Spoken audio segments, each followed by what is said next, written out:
Hey now, Judy Moulton, Grateful Mindset Properties Realty Radio host, broker in charge of Grateful Mindset Properties, buyer coach, and certified seller expert, green certified as well, in Western North Carolina, South Carolina, and beyond.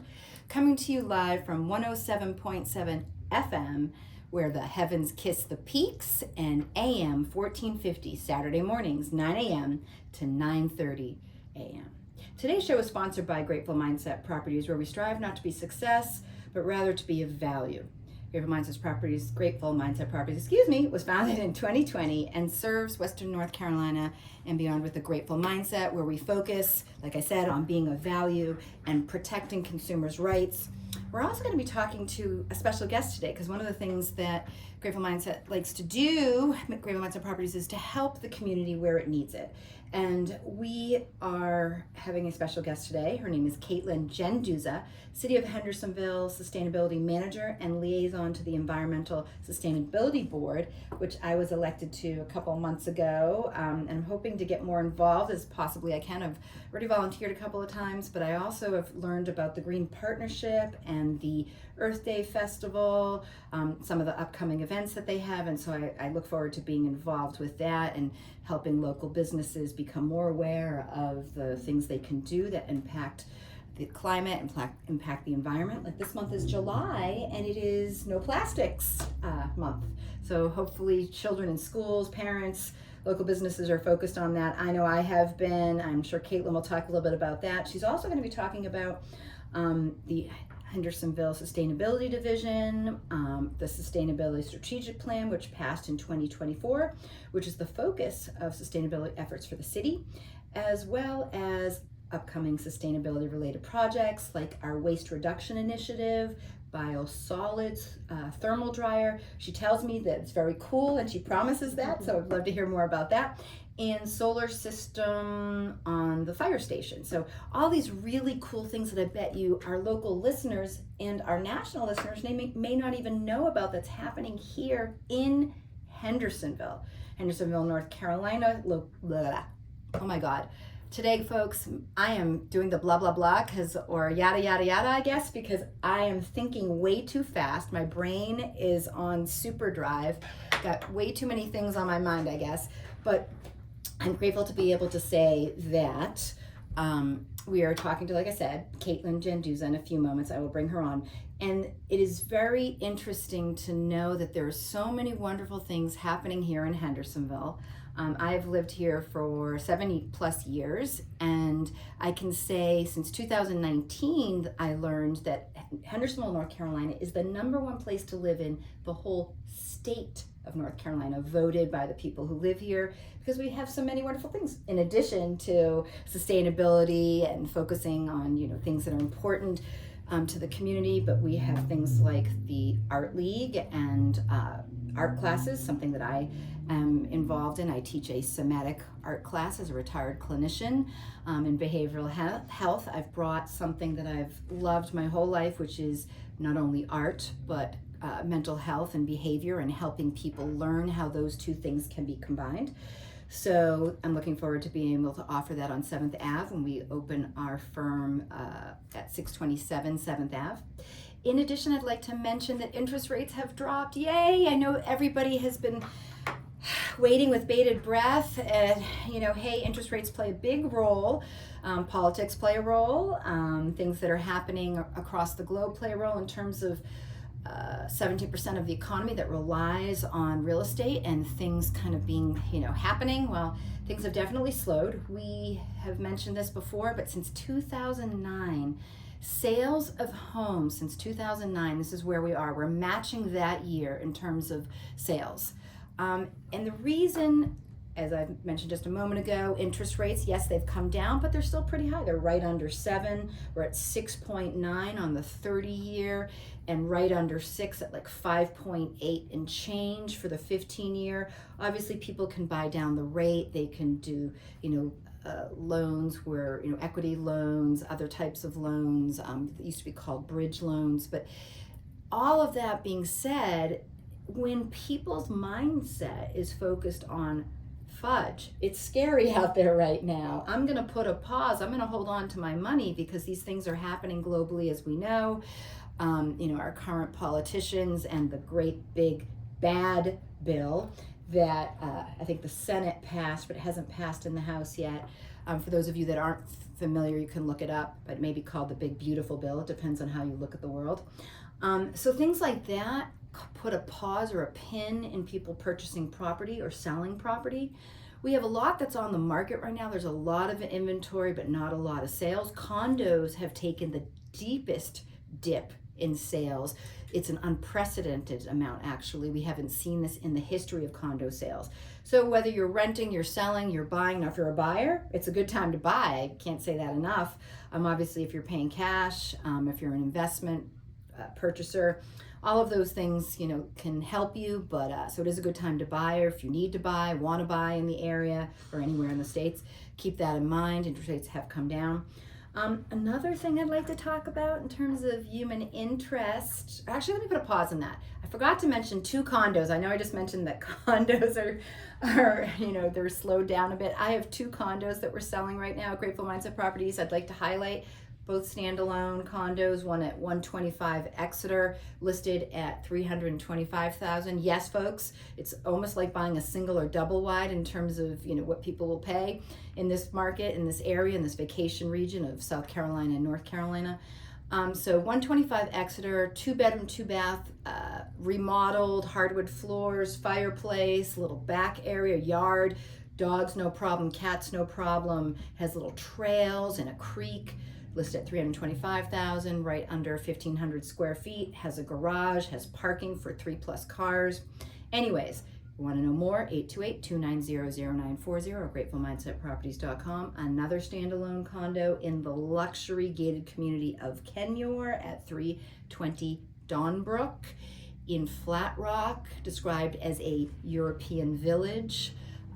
So in Flat Rock in Kenmure, 320 Dawnbrook, has come down in price. It's listed at $598,000, has 4 bedrooms, city sewer, city water, has views, 2 decks, covered decks, screen porch, again, city sewer, city water, mountain views, has its own 2 zoned, so 2 water heaters, 2 HVAC systems, complete walkout for in-laws and more. And that is $598,000. Please contact 828-290-0940 or gratefulmindsetproperties.com. And real quick, before I bring on Caitlyn, I received from I don't know if she's the lead or the president of the Environmental Sustainability Board. Chair of the Environmental Sustainability Board, Virginia Teagle, has sent me something on behavioral science, the secret ingredient for climate action. Goes into mindset. It was something that came out during 2022, but really if we focus on green, if we focus on climate action, July being, plastic free month, if there is science, there is active fact to back up that what we focus on expands. So in science, if we focus on something, we will see a shift in the environment, which we need to see, and climate change is a big part of that. So no further ado, I'd like to bring on Caitlyn Gendusa. She is a part of the City of Hendersonville Sustainability. I cannot say sustainability. Manager and liaison to the Environmental Sustainability Board. She'll be discussing some upcoming events and a little bit more about the environment in Hendersonville and the impact and the role that she plays. Caitlyn, what do you have to share with our public? And please talk about being environmentally conscious. Sure, yeah. So as Judy mentioned, I'm the sustainability manager for the City of Hendersonville. Our sustainability division was actually created only 2 years ago. So this is definitely a very new role, new initiative that I've enjoyed so much working on. As Judy mentioned, I'm also the liaison to our Environmental Sustainability Board. So and she I guess I can start there. She graciously said yes to being on the radio. We asked 2 other members before, and they were scared. But Caitlyn, as you can see, those of you seeing it on YouTube, can see and listen and hear that how special it is to have her on, and I'm so glad. So thank you for being here. Pleasure's all mine. So I guess I'll start with our Environmental Sustainability Board. So if you're not familiar, our city has various different boards. I encourage you to check those out at hendersonvillenc.gov. But our Environmental Sustainability Board is really tasked with giving recommendations to our city council, advocating for environmental sustainability in our area. They're really focused on outreach and education. So a few of the projects I'll mention. I know Judy mentioned, or May mentioned, the Green Partnership Program. So that's a new program that's been started that's really trying to highlight our local businesses that have committed to environmental and sustainable practices within their business model. So that's a new initiative, and I can share more information on that, or if you want to check out, I believe it's hvlnc.gov/sustainability. There's more information on that program. And let's see, you mentioned Plastic Free July, so that's an international movement that's all throughout the month of July that our Environmental Sustainability Board is kind of focusing on to try to outreach to our community of simple ways that you can reduce plastic in your own home. Please, yes. Yeah, so a couple of our board members, one is a big advocate of shopping secondhand. That's a great way of not purchasing new items, and also a lot of our clothing is synthetic materials, plastic derived, so that's a great tip. Let's see, I know other board members mentioned bringing reusable grocery bags, saying no to plastic straws, and yeah, lots of other tips there. We'll be sharing throughout the month of July on the City of Hendersonville's social media account, so you can find that there. And let's see, so I guess last big thing I'm thinking of, we have our annual Hendo Earth Fest. So this isn't until Earth Day, Earth Week 2026. We haven't finalized the date yet. It's typically the Saturday before or after Earth Day, but we are actively starting to get our planning subcommittee together. So because it's a big to-do. I mean, there's how many people do you think actually attend? Oh gosh, I think the last estimate was about 2,000. So it's a great event. It continues to grow, which is fabulous. Yeah, it's all centered on education. So we're assembling our planning subcommittee, and we need help from music and entertainment, vendors, lots of different things. So there's really something for, if anyone's interested, that's a great way to get involved. How do people find out about volunteer? Because I know that Virginia had sent a message, or someone did from the ESB, Environmental Sustainability Board, that we're looking for 2 local residents to join the board. Isn't that correct? Yes, thank you. So that's also, we are looking for board members. So on the Environmental Sustainability Board, there's currently a city resident spot available. Unfortunately, if you're a Henderson County resident, you're not eligible. You have to be a city resident. But if you are, that's a great spot that I know the board is really eager to get filled. So folks can always email me. I'll be sure to give my contact information, at the end. Perfect. Or you can say it now and repeat it again. Yeah, so it's cgendusa@hvlnc.gov. Perfect. Yeah. Perfect. Thank you. So continue. Yeah, the one other thing. I'll distract you every once in a while, I promise. The one other thing is the ESB has, it's been going on for about a year now, but our sustainability demonstration station. So that's new project. It's grown a lot over even just 1 year, but it's essentially a spot. It's on Maple Street, so right by the farmers market. Really convenient if you come to the farmers market. Off of 7th. Right, off of 7th. And it has various different compost bins that are really a way to learn the different compost systems that you can have in your own home and learn more about how you can compost. There's also a rain barrel, pollinator gardens. So it's really a way that the board has focused on introducing various different sustainability concepts and how you can replicate those in your own home. And it's open every So it's open every day. We have Okay. signage there. You can also drop off your food scraps if you want. A free area to compost if you can't at home. But I know on farmers markets, sometimes the Environmental Sustainability Board will come out and have some kind of demonstration. We try to Which is post that on our fabulous. website. Yeah. It's a great way to learn, like in action. Like if you're not sure, like how can I help? What can I do? People can go right off of 7th on Maple and what is it called again? The Sustainability Demonstration Station. Okay. Yes. There's tongue twisters in these names, I promise. Right. Yeah. No. And it's a great way to kind of learn more of what you can do in your own home, for sure.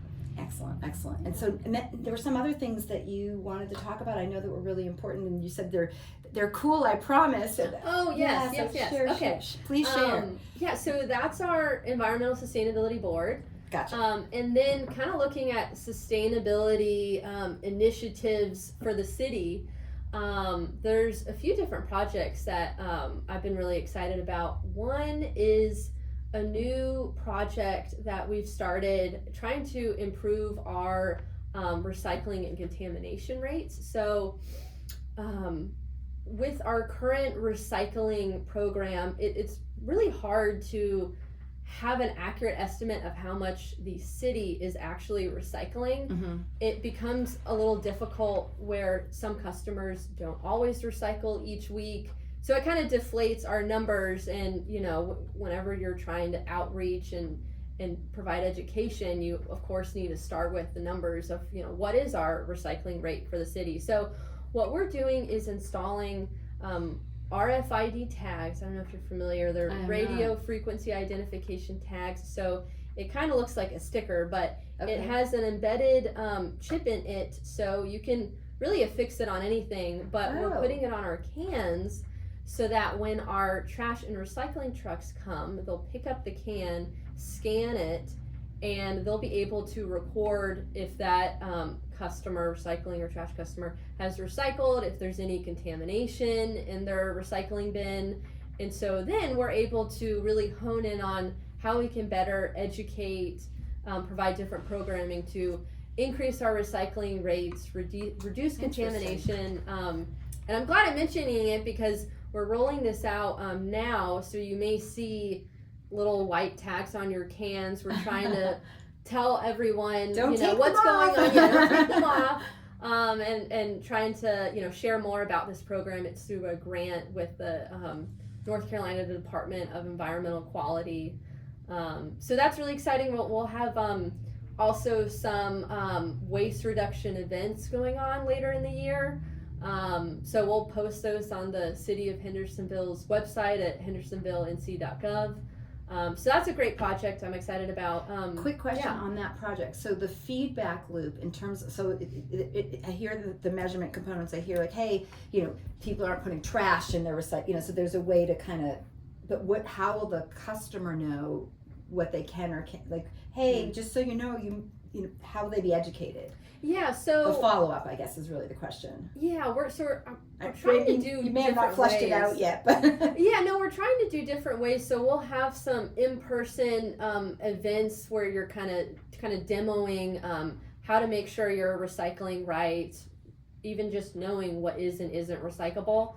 We'll also have different mailing, like postcards. Perfect. And the idea is we'd be able to see what specific areas have a higher contamination rate or what areas aren't recycling a lot. And then you can really know, okay, what area are we trying to reach out to and provide that education. So I'd say a combo with in-person events, mailings, really any way to try to spread this information. So then will there be like a mobile demonstration station, like where there will be outreach where people, when you're getting that, when you get the statistics, you get the data back, and like, hey, well, there's certain areas that we need to educate more, right? They're not coming out to the, to these stations or coming out to us. So I'm curious, do you think there'll ever be a way that there'll be a sort of a mobile interaction?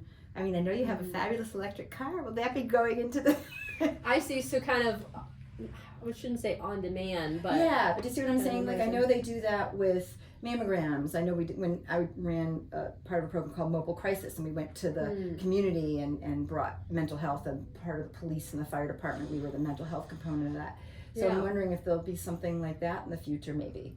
I think that's a great idea, and I would say if anyone has ideas too, I always have ideas. I know it's opening a can of worms, but I always love hearing new ideas of how we could make this as successful as it can be. Well, it's always about in my just from mental health component, it's always about feedback. Like there has to be a line of communication, right? So when you're collecting data, somehow there has to be a way for that to be communicated back, so that that person can acknowledge, okay, I get it now, or I didn't know that, or right. So it more of a dialogue than hey, dropping off a postcard or whatever. So somehow if you find those areas that may be not aware, that maybe there will be a way to have a demonstration station that will be mobile. And, definitely. No, I love that idea. Just thinking outside of the box. Yeah. But anyways, continue with what's going on in the city and all and sustainability.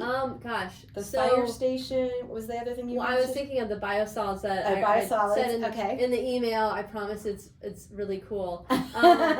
So on our kind of switching to our water and wastewater treatment. Perfect.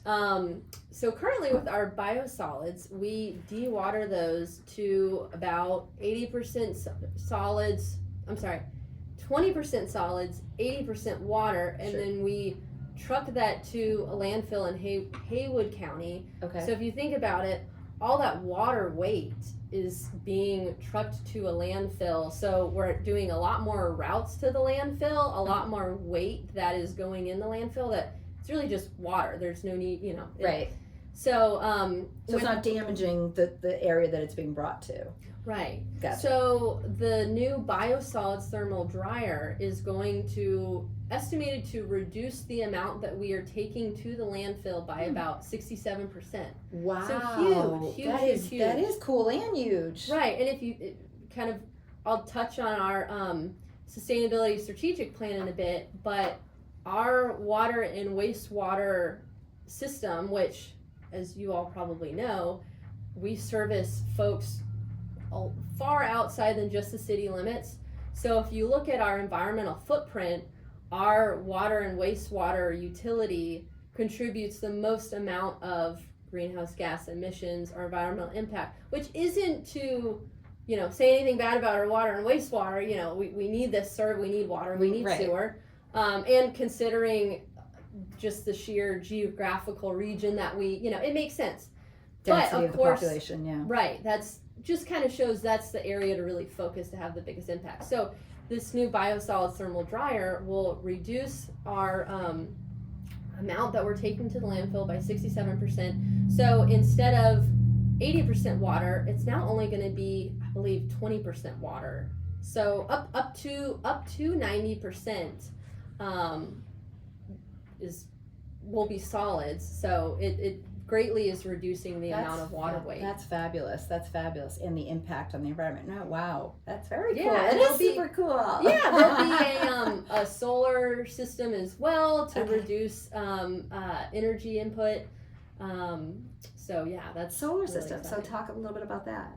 Oh gosh. So I'm not sure yet how much it will be able to offset. Okay. But it's a newer project. Component. Yeah, very new. I think we're just starting to look at contractors for that, but that'll be very exciting. Very nice. And so contractors, so it'll be obviously bringing jobs locally, right? Mm-hmm. So that's always a goal. We always want to, support the local community.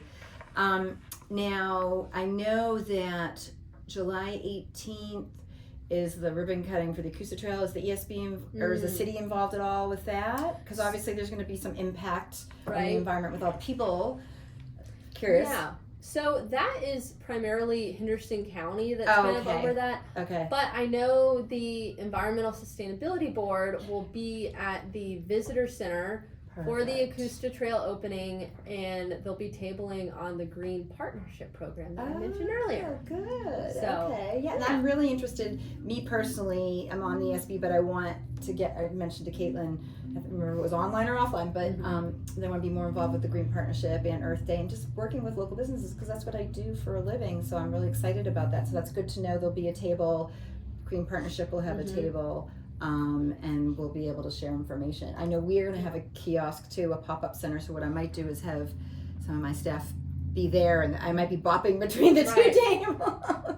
We're a half a mile from South Main, so we're literally can be there in great. a few minutes where we're going to be set up. So so that'll be good. And I'm excited. I'm very excited. Acosta Trail, for those that don't know, is a phenomenal trail. I think, how many miles are we? Is it 19? Oh gosh, I think about that. Yeah, I think it's about 19. And then Brevard will be added on in the next year or so. So they we ran into things, the hurricane. I know we keep talking about this lovely thing that happened here. And so that slowed everything down, including the initial opening of the trail. I think it was originally supposed to be December. We were supposed to be finished, and now we're July. So anyway, so there were some setbacks, but setbacks don't mean, hey, things aren't happening. It just means that, hey, we put a pause and we, regroup, and we're proactive versus react, and we get things done when we get them done. And I did think I remember seeing that the Brevard section will be finished next July. That's late good summer. to hear. Yeah. That's what I heard. Yeah, good. We've heard bits and pieces. The guys are actually working on the trail tell us, hey, it's a year or so, that there's the Friends of the Acosta sending out newsletters. So we'll see when it happens, right? And since you mentioned the Acosta Trail, I noticed that they just posted their interactive map. They did. They did. And it's really cool. So you can see businesses if you need to get food. There's all different kind of resources. And that's on their website, the interactive map? Yes. Okay. And I did hear because I know they're going to be placing sort of the something too where you can, what do you call that? Use your QR code. QR code. Thank you. I'm like yeah. trying to draw that with my hands. QR code where you'll be able to scan it, because most people when they're riding their bikes might have their phone with them and can pull it up on their phone. And I know I spoke with the chair or president of the Friends of Acosta Trail the other day, and she mentioned that they're also working on an app, which is great. That's so right. You're, biking or whatever, and you can hiking, pull up that walking, on your whatever phone. it is. Yep. Yeah. And it is really a walking trail. So walking, biking, that kind of thing. It's fairly large, which is great. I'm sorry, I know I'm talking about the trail. I'm just excited. I'm excited about ESB. I'm excited about sustainability, the climate. Very important. Well, and one last thing. Yes, Since please. we're talking about trails, Conserving Carolina is our local land trust, and I saw that they just purchased the Saluda grade Saluda trail. Green Trail. Yes, that's going to be Saluda grade green. Saluda grade trail. So that's actually going to be from Landrum, Campobello to Saluda, Tryon, etc. And who knows, maybe Acosta and Saluda will connect somehow. But these Rails to Trail programs are fabulous. I mean, Swamp Rabbit is in South Carolina. When I lived in DC, we had one of these. It's wonderful that these things exist because they help improve the environment too, because now people are walking or riding their bikes places versus driving a car. Anyways, thank you, Miss Gendusa, Caitlyn, for being on the show. Remind people again of how to reach you. Yep, so you can go to hvlnc.gov. And I also forgot to mention our Sustainability Strategic Plan. You can find more information about that. hvlnc.gov/sustainability. There's just so much going on in this city. It's fabulous. I love the city of Hendersonville. Thank you, everybody. Grateful Mindset Properties Realty Radio host Judy Moulton coming to you live, 107.7 FM, AM 1450, 828-290-0940, gratefulmindsetproperties.com. Thank you.